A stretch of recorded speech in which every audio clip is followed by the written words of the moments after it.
3, 2, 1. Beberapa framing sebenarnya kenapa kita harus melakukan ini, artinya ada hal yang urgent di status quo juri. Satu, sebenarnya MBG itu seperti apa? Yaitu makan berbagai gratis yang diberikan kepada aktor-aktor rentan status quo yang dimana di dalamnya terkandung zat besi, zat besi, asam folat, karbohidrat dan lain sebagainya yang membantu mereka dalam pertumbuhan mereka, bukan hanya pertumbuhan tapi juga kecerdasan dan kreativitas otak mereka. Tapi ya, siapa aktornya di sini? Satu, Bappenas sendiri yang akan mengeluarkan kebijakan.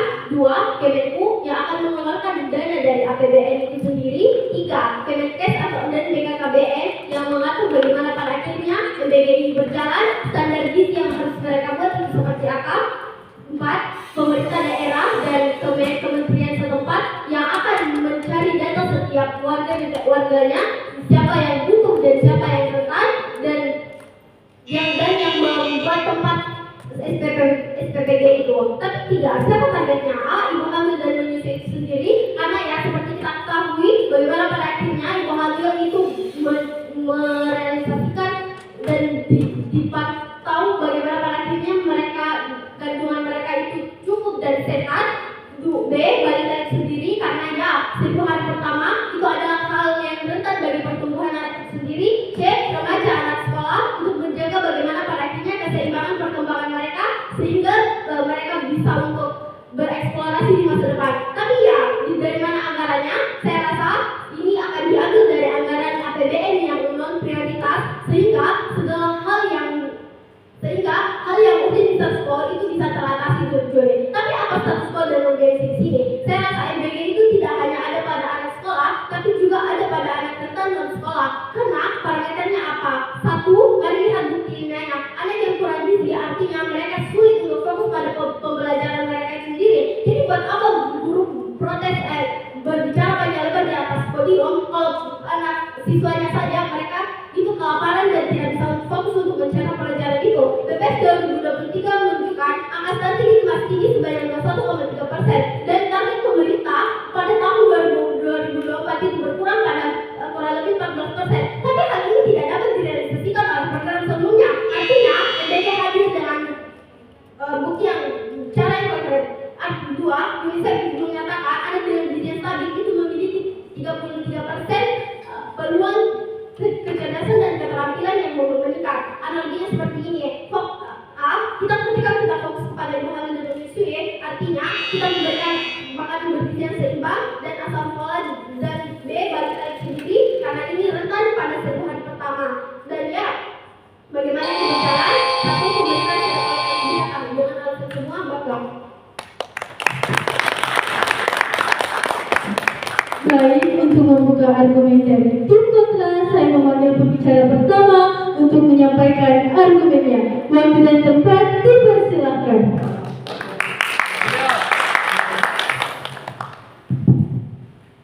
Baik, segala hal yang saya bawakan dalam debat hanya untuk kepentingan debat dan bukan interpretasi pribadi dari diri saya. Untuk melanjutkan argumentasi, saya mulai pidato dalam 3, 2, dan 1. Mari merespon data yang mereka bawa. 1. Prevalensi data tentang stunting pada tahun 2023 hingga 2024 yang mereka katakan bahwa dari 21,5% berturun sebanyak 19,8%. Itu berkurang karena bukan program dari Pak Prabowo yakni MBG, namun itu merupakan kebijakan ekonomi dari zaman Jokowi. Namun mari melihat konteks yang mereka bawakan bahwa MBG hadir untuk mengatasi stunting dan malnutrisi yang ada di Indonesia. Namun di sini kami akan menjelaskan kenapa ini tidak efektif dan tidak menyentuh akar permasalahan dari permasalahan ini. Tapi mari melihat framing pada perdebatan kali ini. 1. MBG merupakan solusi yang parsial karena hanya fokus pada makan siangnya dan tidak mengakomodasi makan malam dan paginya. Artinya mereka tidak memperhatikan gizi secara keseluruhan dari siswa itu dalam satu hari, sehingga kemungkinan akan terjadi yang namanya penggunaan gizi secara setengah-setengah dan tidak maksimal. Namun yang kedua, stunting dan malnutrisi bukan hanya sekedar gara-gara tidak ada makan bergizi, tetapi bagaimana keluarga itu sadar untuk memberikan makanan bergizi itu sendiri. Namun lihat bagaimana solusi yang kami tawarkan atau kontrafaktual dari di sisi kami. 1. Lebih baik kita fokus pada perluasan lapangan kerja yang menjadi tulang punggung keluarga itu sendiri, sehingga pada akhirnya orang tuanya nanti bisa memberikan nafkah atau bisa memberikan makanan pada anaknya. Ini merupakan solusi jangka panjang karena ini bisa memperbaiki gizi anak yang sudah mungkin mendapatkan stunting ataupun anak-anak dari keluarganya yang mau lahir.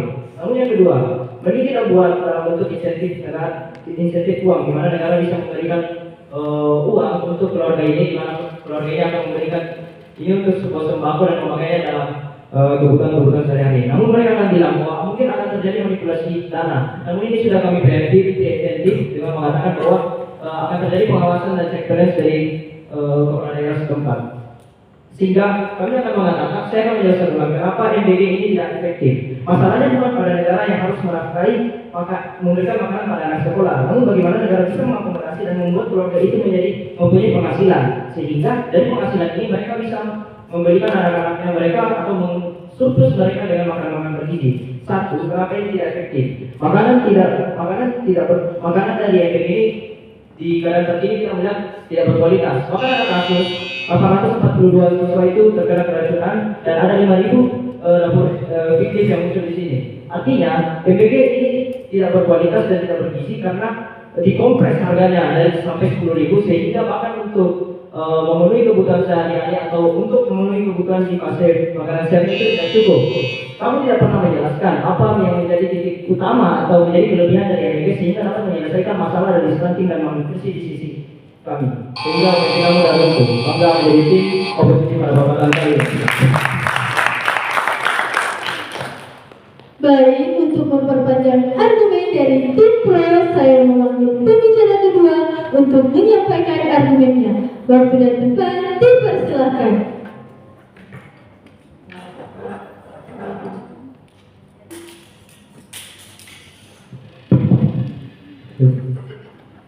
Baik, sebelum memulai debat, disclaimer terlebih dahulu kepada tim lawan, harap untuk tidak melakukan spam interupsi. Kalau saya belum menjawab interupsinya, artinya saya sedang berfokus kepada argumentasi saya. Tenang, saya akan jawab interupsi kamu, tapi biarkan saya dulu menyelesaikan argumentasi saya.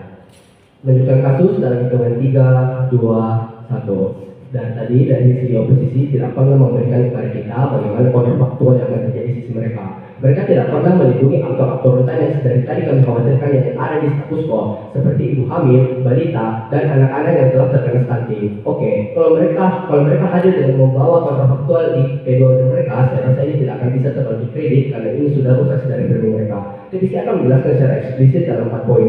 1. Kamu bilang data stunting menurun karena presiden sebelumnya, bukan Prabowo.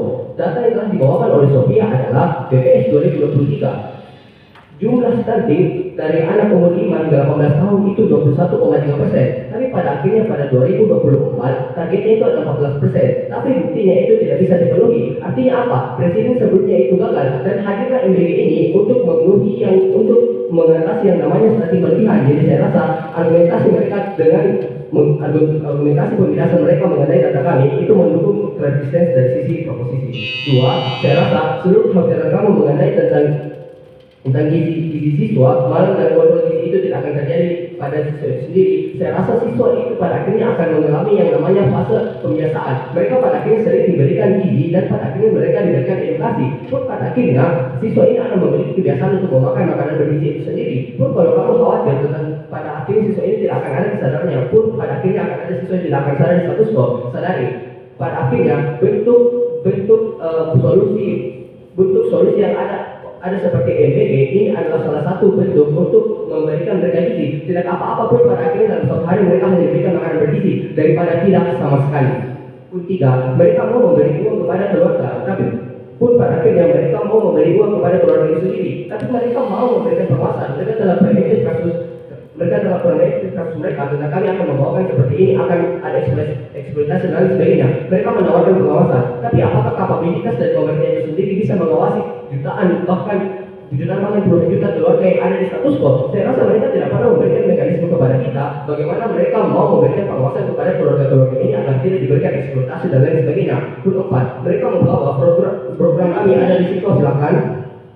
Oke, kalau kamu mengatakan bahwa pemerintah tidak akan mampu mengawasi mereka, tapi bukankah pembicara pertama kami telah menjelaskan pemerintah akan mengawasi orang-orang yang terakreditasi stunting. Kalau kamu meragukan kami, tapi bagaimana pemerintah mampu mengawasi orang-orang yang betul-betul stunting dalam penerimaan MBG itu sendiri.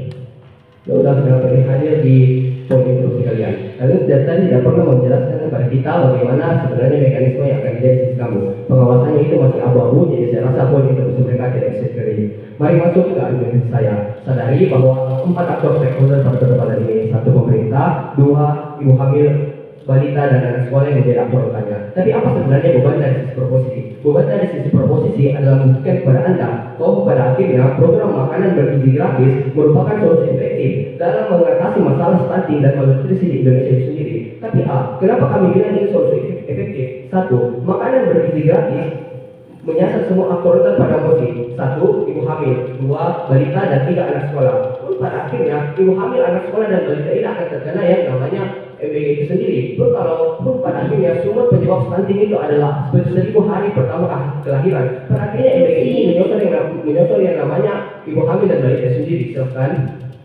Oke, coba jelaskan di sisi kamu bagaimana pada akhirnya ini akan efektif ketika kamu menyebutkan aktor rentannya adalah anak sekolah. Sedangkan hal yang mempengaruhi tentang stunting dan malnutrisi ini yaitu 1000 hari pertama kehidupan anak tersebut. Bagaimana ketika itu diberikan kepada anak SMA, apa implikasinya? Coba jelaskan kepada kami. Terima kasih. Interupsi kamu terlalu cepat. Saya baru saja ingin menjelaskannya pada poin output yang akan dijadi di sisi kami.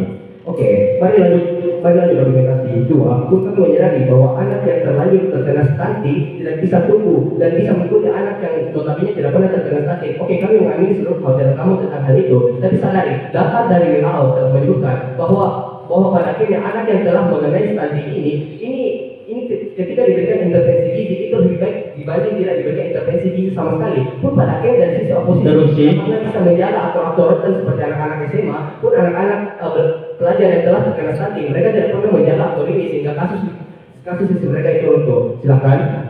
Saya bingung Juri, karena kita melihat keadaan terkini bahwa MBG itu tidak memiliki kualitas yang baik karena beberapa alasan. 1. Harganya dikompresi sehingga bahan-bahan bakunya itu menjadi tidak fresh atau mungkin memakai bahan-bahan yang murah. Sehingga saya tidak mengerti kenapa pada akhirnya MBG di sisi mereka itu dapat menyelesaikan masalah secara keseluruhan dan menyentuh akan permasalahan dari stunting dan juga malnutrisi di sisi kami. Terima kasih.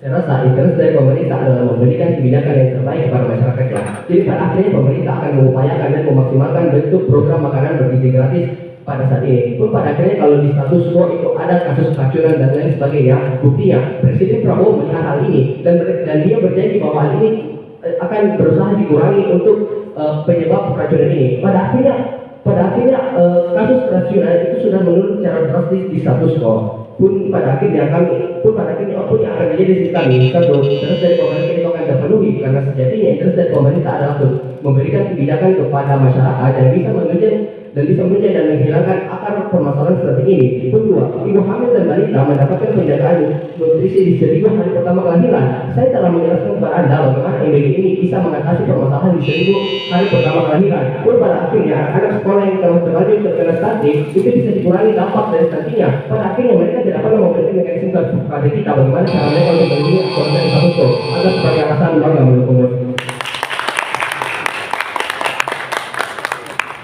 Oke, baik. Untuk memperpanjang argumen dari tim kontra, saya memanggil pembicara kedua untuk menyampaikan argumennya. Waktu dan tempat dipersilakan.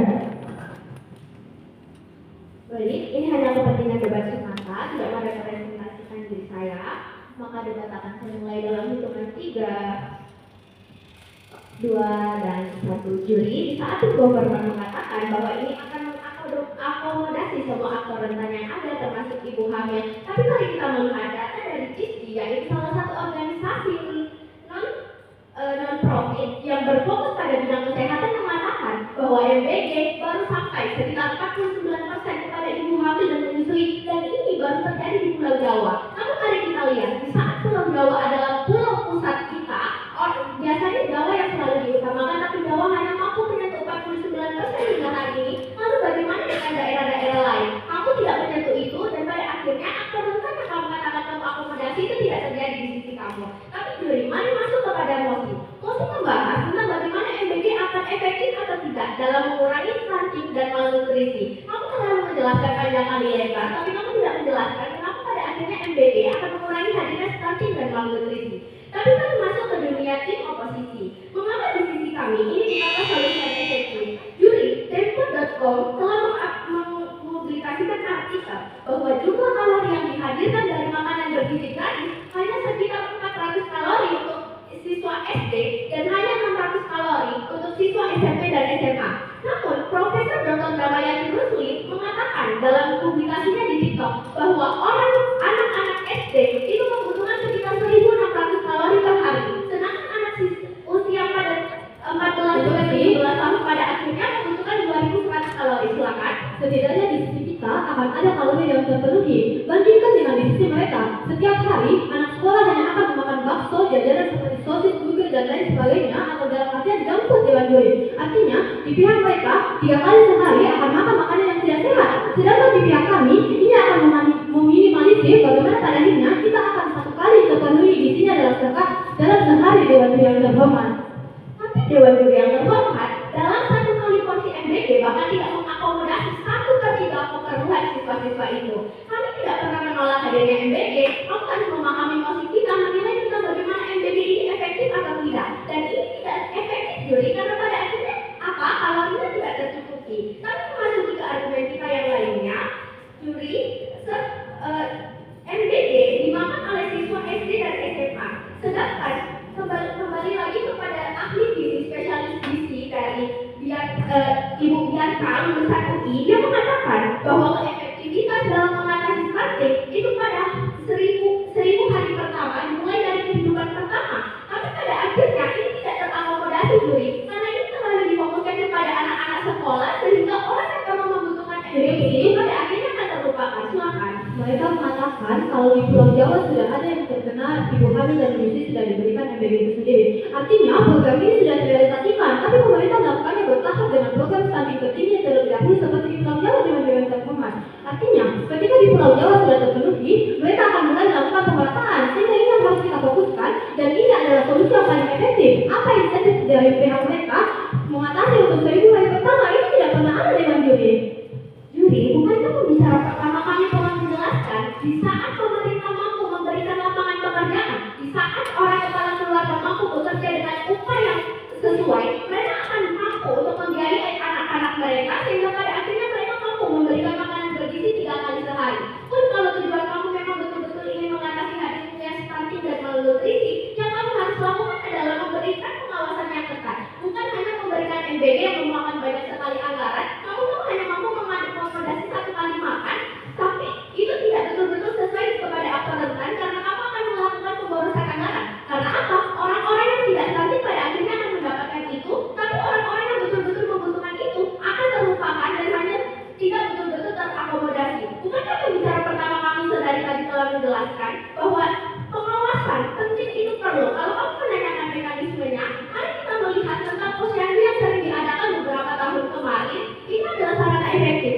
Sekolah sudah sering melakukan pendataan kesehatan. Di saat sekolah mengadakan pendataan kesehatan, kita bisa melihat, oh ini yang stunting. Mari kita di sini, mari kita masukkan dengan puskesmas atau posyandu tidak. Sehingga pada akhirnya pemerintah bisa untuk melihat mereka lebih jelas, pemerintah bisa memberikan mereka pengawasan khusus. Karena Juri, pada akhirnya untuk melakukan mengatasi stunting dan malnutrisi, kita tidak bisa cuma memberikan mereka 1 kali makan dengan betul-betul kalori yang bahkan tidak terpenuhi 1/3 kebutuhan mereka. Tapi apa yang akhirnya diperlukan oleh orang yang stunting dan malnutrisi, yaitu adanya pemaksimalan makan yang betul-betul sehat, pasal 5 sempurna sebanyak 6 kali, dan ini telah diliput berkali-kali sehingga pada akhirnya ini adalah hal yang perlu kita butuhkan. Sekali lagi saudara-saudariku, kita membahas tentang bagaimana MBG efektif atau tidak dalam mengatasi stunting dan malnutrisi. Oke, kalau kamu bilang MBG ini baik karena memberikan 1 kali makan, tapi pada akhirnya ini tidak betul-betul efektif karena yang seharusnya dilakukan untuk mengatasi stunting dan malnutrisi bukan hanya 1 kali makan bergizi, tapi juga bagaimana lingkungan mereka tinggal. Di saat mereka kasihan, pada akhirnya memberi dia makanan bergizi itu tidak akan terakomodasi, mereka akan tetap stunting. Lalu yang kedua, bagaimana edukasi yang hadir. Kamu cuma memberikan mereka makanan bergizi, tapi kamu tidak memberikan edukasi bahwa ini penting karena apa, ini perlu karena apa. Sehingga pada akhirnya semua kekhawatiran kamu telah terakomodasi di sisi kami, dan pada akhirnya MBG tidak akan efektif. Bangga menjadi tim oposisi.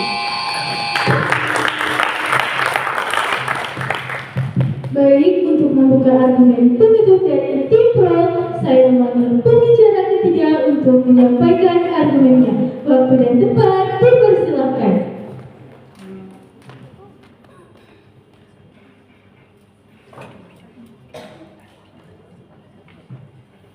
Terima kasih untuk Pak Presiden, terima kasih untuk Dewan Juri, Panitia Peserta seluruh panitia. Saya Nanda menutup kasus dalam 3, 2, dan 1. Di dalam ruangan kelas ada beragam siswa dengan proporsi tinggi yang berbeda dengan yang terhormat. Ada anak yang kurus dan ada anak yang terlampau gemuk dengan yang terhormat. Ini adalah bentuk keadaan Indonesia saat ini, yaitu stunting dan malnutrisi. Tapi mari kita respon beberapa pemikaian yang hadir di pihak mereka itu sudah salah dari awal Dewan Juri.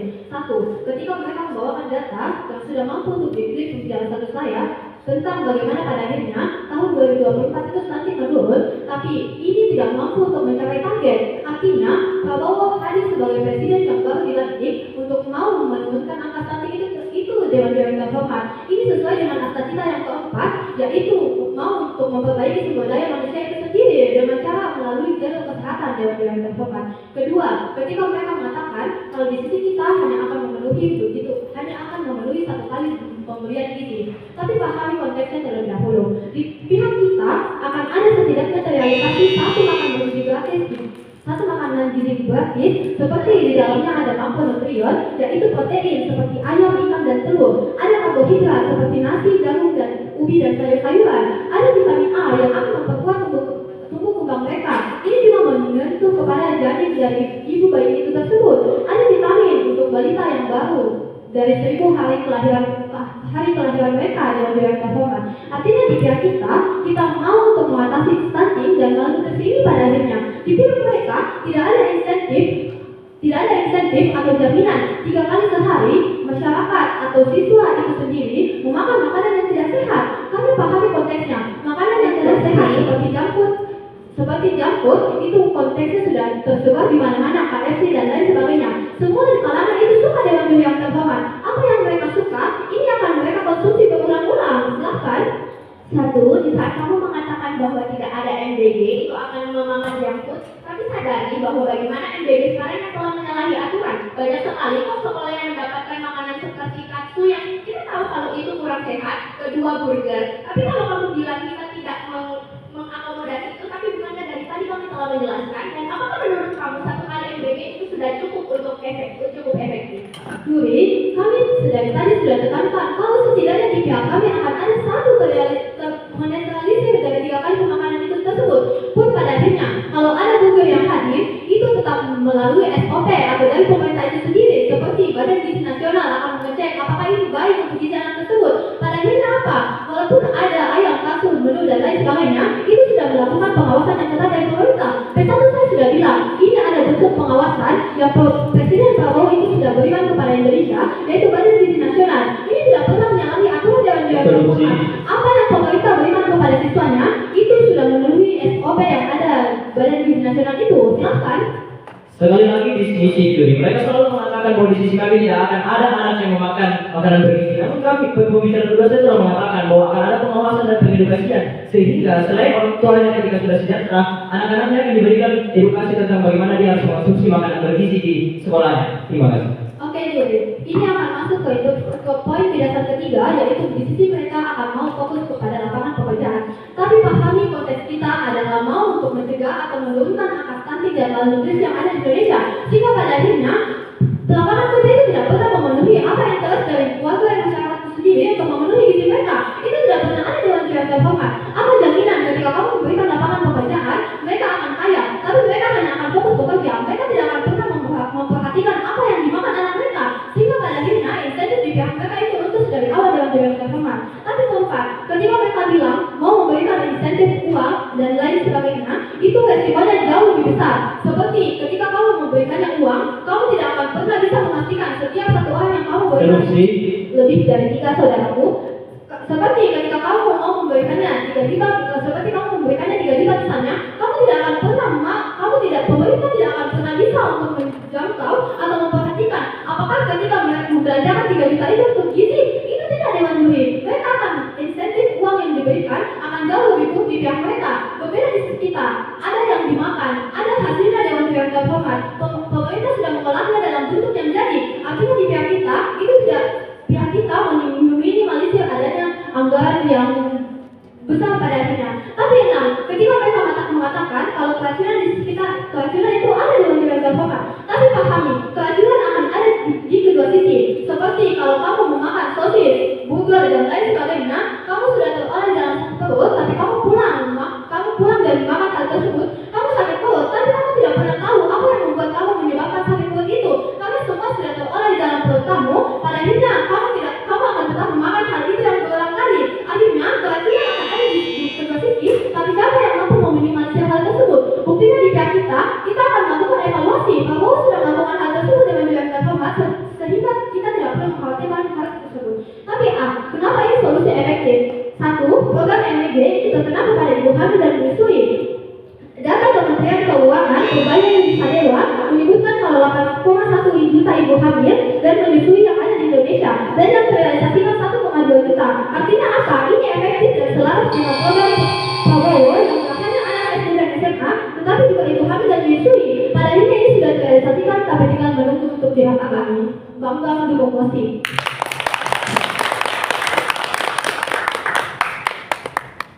Baik, untuk membuka argumen penutup dari tim kontra, saya memanggil pembicara ketiga untuk menyampaikan argumennya. Waktu dan tempat dipersilakan.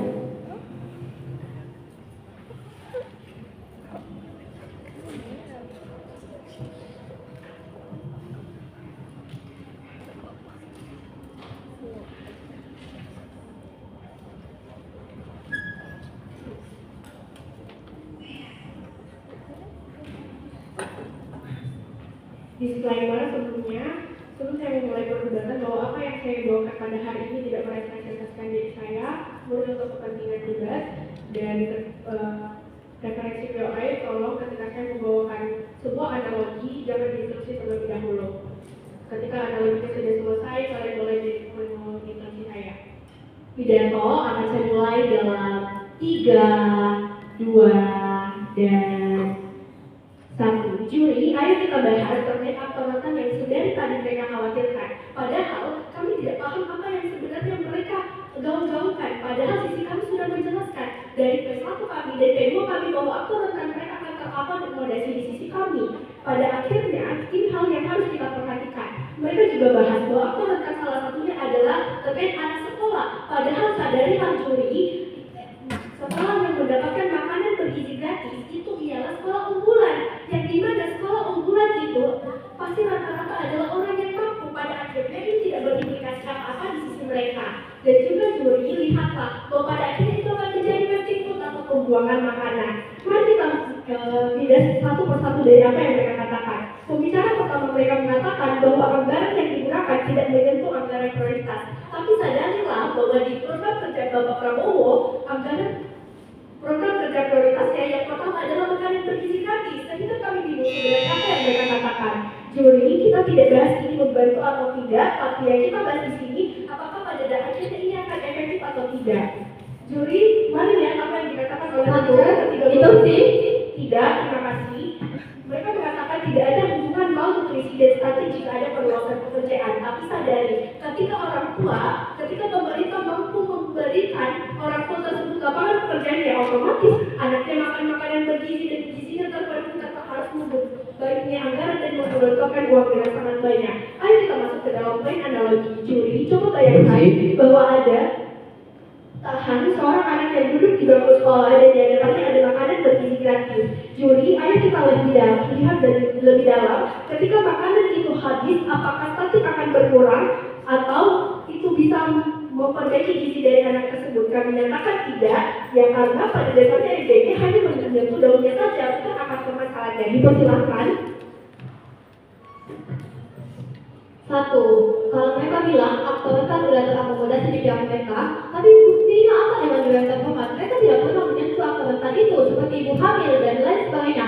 Tapi kedua, kalau mereka bilang MBG hanya sekolah unggulan, saya rasa itu bohong Dewan Terhormat. Karena buktinya apa? Di beberapa seperti Papua, Jawa dan lain sebagainya itu sudah terkenal. Bahkan itu Dewan Terhormat.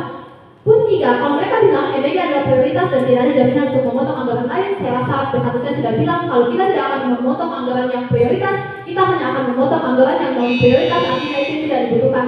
Sekian. Juri, ayo kita lihat sebenarnya mereka sangat tidak kesabaran karena kami akan menjelaskan hal tersebut. Kamu terlalu terburu-buru. Tapi mari kita lihat tentang anggaran yang mereka bahas. Sedari tadi dan bahkan sekarang itu memang sudah terpotong pada kenyataannya. Saya rasa mereka tidak membaca berita terkini. Ayo bahas kenapa pada akhirnya ini tidak efektif. Satu, stunting terjadi karena kurangnya edukasi pemberian gizi kepada anak, sanitasi yang tidak layak, serta layanan kesehatan yang belum semakin isu. Pun kalau kita lihat bahwa pada akhirnya EBG hanya kenyamanan sesaat tanpa ada implikasi apapun.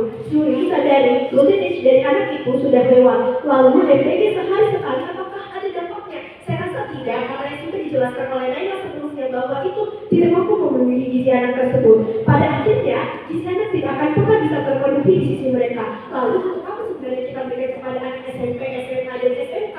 Padahal ini anggarannya sudah sangat besar, tidak berimplikasi apa-apa, hanya kenyamanan sesaat. Lalu juri stunting dan malnutrisi tidak hanya dari makanan saja, tapi banyak faktor. Pada akhirnya mereka tidak akan masuk itu. Seperti yang sudah saya katakan sebelumnya. Lalu ayo lihat apa risiko atau positif di sisi mereka, yaitu distribusi massal tidak bisa dijamin kebersihannya, berpotensi untuk menularkan penyakit. Bayangkan ada satu orang anak sakit dan trainer sudah disentuh oleh anak tersebut, sehingga dokternya masih ada. Apakah masuk akal ketika itu bersih? Karena akan ada banyak sekali ribuan MBG juri. Lalu pada esok harinya tray makanan itu disentuh oleh anak B. Lalu pada akhirnya mereka akan tertular. Mereka jika satu saja anak sakit, maka semuanya akan sakit. Ayo kita lihat bagaimana di sisi kami akan jauh lebih baik dan jauh lebih solutif. Kami tidak akan fokus pada solusi jangka pendek seperti yang mereka bawakan, tapi kami akan menyentuh akar permasalahan dan bagaimana kekhawatiran mereka akan terjawab. Satu, kami akan menetapkan upah atau kami akan meluaskan pekerjaan tersebut dan lapangan pekerjaan sehingga orang-orang tersebut bisa memberikan anaknya. Tugas pemerintah sebenarnya adalah bukan memberikan anaknya makanan gratis, tapi memastikan bagaimana orang tua bisa memberikan anaknya makanan bergizi juri. Lalu yang sehingga kekhawatiran mereka terkait aktor-aktor yaitu ibu hamil ataupun balita, kami sudah cegah dari awal dan kasih kepada orang tua terkait pemberian gizi, bagaimana perjanjian makanan bergizi itu dan sadar bahwa 1000 hari pertama anak menentukan kualitas hidupnya. Tapi ayo kita lihat bagaimana pada akhirnya kita akan mengobati stunting itu. Kami akan buat arahan kepada pemerintah daerah setempat untuk mendata anak stunting. Sehingga implikasinya apa? Anak ini bisa sembuh dengan dampingan dari ahli gizi dan juga dokter. Dan yang terakhir, kami akan perbaiki sanitasi dan air bersih seperti Sustainable Development Goals yang membahas tentang air bersih dan sanitasi lain adalah tujuan pembangunan hidup, tujuan hidup berkelanjutan, dan ini sudah dicatat oleh PBB itu sendiri. Sehingga kami akan jauh dari sisi mereka untuk pemanasan bangunan terus. Baik, untuk mempertahankan argumen dari tim kontra, saya memanggil reply speaker tim kontra untuk menyampaikan argumennya. Waktu dan tempat dipersilahkan.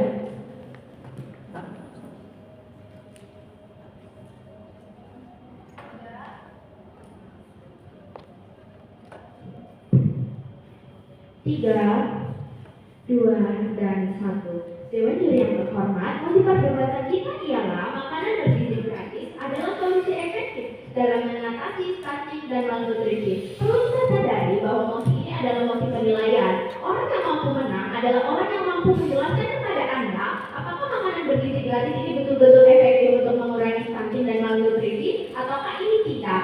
Namun sedari tadi government terus berputar-putar bahwa makanan bergizi ini gratis ini baik karena apa? Setidaknya mereka telah mengakomodasi satu kali makanan bergizi. Tapi juri mereka tidak mampu menjelaskan itu kepada kami dan tidak mampu menjelaskan itu kepada Anda. Kenapa pada akhirnya satu kali makanan bergizi gratis itu efektif untuk mengurangi stunting?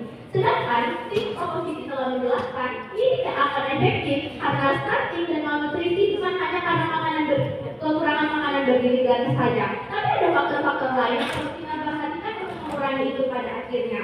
Bukankah tim oposisi telah hadir dan mengatakan bahwa dengan ada keperluan lapangan pekerjaan dan pengawasan kepada orang-orang yang betul-betul stunting, ini akan jauh lebih menjangkau akar permasalahan, ini akan lebih mengatasi apa yang sedang kita perdebatkan. Tapi sedari tadi tim government hanya berdiri pada makanan bergizi itu tanpa menjelaskan lebih lanjut kepada kami, lebih lanjut menjelaskan kepada Anda. Tapi kami telah menjelaskan kenapa pada akhirnya makanan bergizi gratis ini tidak efektif untuk mengatasi stunting dan malnutrisi. Satu, ini tidak efektif karena ini kalorinya kurang sehingga pada akhirnya makanan bergizi itu tidak akan mengakomodasi atau tidak akan menyelesaikan akar permasalahan. Tapi yang kedua, ini tidak tepat sasaran karena pada akhirnya semua orang akan mendapatkan itu dan kita tidak bisa memperhatikan lebih lanjut orang yang memerlukan ini itu terakomodasi atau tidak. Sehingga pada akhirnya tinggal telah mampu menjelaskan kepada Anda mengapa ini tidak efektif. Kami telah membawakan mekanisme ini dari awal dan pada akhirnya kami sangat amat bangga berdiri pada barisan oposisi.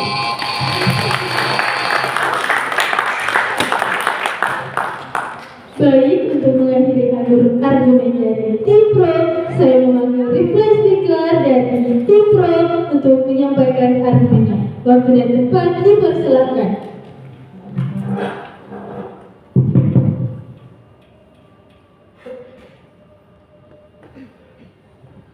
Argumentasi kemenangan dari sisi proposisi akan dimulai dengan hitungan 3, 2, dan 1.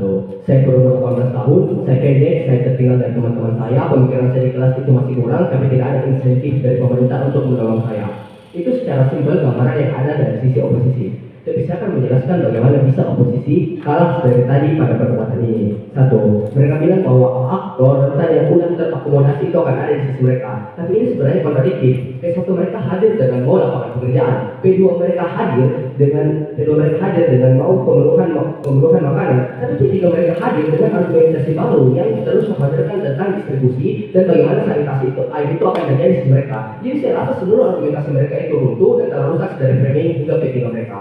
Tapi sebenarnya pada akhirnya mereka tidak pernah menyelesaikan akar permasalahan yang ada status quo karena sadari aktor wanita yang ada di sini adalah ibu hamil, balita dan siswa yang telah terkena stunting ini. Tapi bagaimana dengan siswa yang telah terkena stunting ini? Kamu ingin membiarkannya itu telah hidup dengan keadaan stunting. Kamu tidak ingin pernah mengurangi bagaimana stunting dampak dari stunting itu ada di sisi kamu. Saya rasa ini tidak pernah hadir di argumentasi sisi oposisi. Jadi saya rasa argumentasi mereka runtuh 1-0 tim proposisi di atas tim lawan. Tapi 2.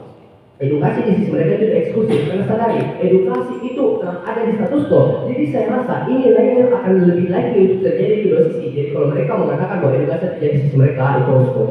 Tapi 3, mereka seluruh kekhawatiran mereka mengenai keracunan kemudian ini hanya 1 kali sehari pun pada akhirnya tidak akan terkena aktor yang betul-betul membutuhkan. Saya rasa P1, P2 hingga P3 saya telah menjelaskan kepada Anda bagaimana pada akhirnya kekhawatiran mereka itu tidak pernah dikhawatirkan, itu tidak usah dikhawatirkan. Tapi mereka terlalu manipulatif mengatakan bahwa di sisi kami tidak pernah menjawab argumentasi tim mereka. Saya rasa ini juga mempunyai catatan bahwa tim kami telah menjawab seluruh kekhawatiran dari sisi mereka. Jadi pada akhirnya mereka terlalu manipulatif terhadap bagaimana cara mereka menyampaikan argumen. Jadi seluruh argumentasi mereka lawan 1-0 tim proposisi dan tim oposisi. Terima kasih.